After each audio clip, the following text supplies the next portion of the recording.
Hello ছোট বড় মেজো সেজো বন্ধু, ক্রিসমাস এসে গেছে।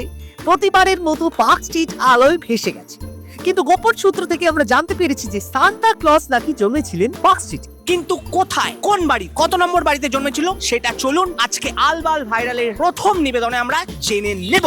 আমাদের মধ্যে একজনকে পেয়ে গেছি। ভাই, তোমার নাম কি? সাইফুল। সাইফুল। হ্যাঁ, তুমি কি বলতে পারবে যে সান্তা ক্লজ পার্ক স্ট্রিটের কোন বাড়িতে, কত নম্বর বাড়িতে জন্মেছিল? না, বলতে পারবে না? আমরা সকলেই জানি যে সান্তা ক্লজ পার্ক স্ট্রিটে জন্মেছিল। আপনি কি বলতে পারবেন যে কত নম্বর বাড়িতে যে জন্মেছিল? আরে জানা নেই, তবে হবে এখানে কোথাও একটা কোনো একটা বাড়িতে জন্মেছিল নিশ্চয়ই। না এত ধুমধাম করে এখানে পালো না, না এত ধুমধাম করে এখানে পালো না। আমরা এখন দাঁড়িয়ে আছি পার্ক স্ট্রিট পোস্ট অফিসের সামনে। সান্টা ক্লজ এই পার্ক স্ট্রিট পোস্ট অফিসের মাধ্যমেই সবাইকে গিফট বিতরণ করে। আসুন দেখিনি। নর্থ পোল থেকে গিফট গুলো সোজা চলে আসে এই পার্ক স্ট্রিট পোস্ট অফিস। তারপর এইখান থেকে সেলাই ফোলাই করে বেবিদের কাছে ডেলিভারি করা হয়। তুমি কি বলতে পারবে যে সান্তা ক্লজের বাড়ি কোনটা? ব্যান্ডেলে জন্মেছিল। ব্যান্ডেলে জন্মেছিল? এই আমরা ভুল জায়গায় চলে এসেছি তো। বলছি আমরা তো জানি যে পার্ক স্ট্রিট। সান্তা ক্লজের বাড়ি। আপনি কি বলতে পারবেন যে সান্তা ক্লজের বাড়িটা ঠিক কোথায়?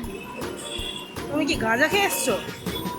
সমাজ আমাদের যতই আটকানোর চেষ্টা করুক, আমরা দমে যাব না।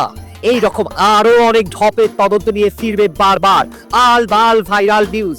তবে আপাতত সবাইকে জানাই বড়দিনের শুভেচ্ছা এবং আগাম হ্যাপি নিউ ইয়ার। ভালো থাকবেন।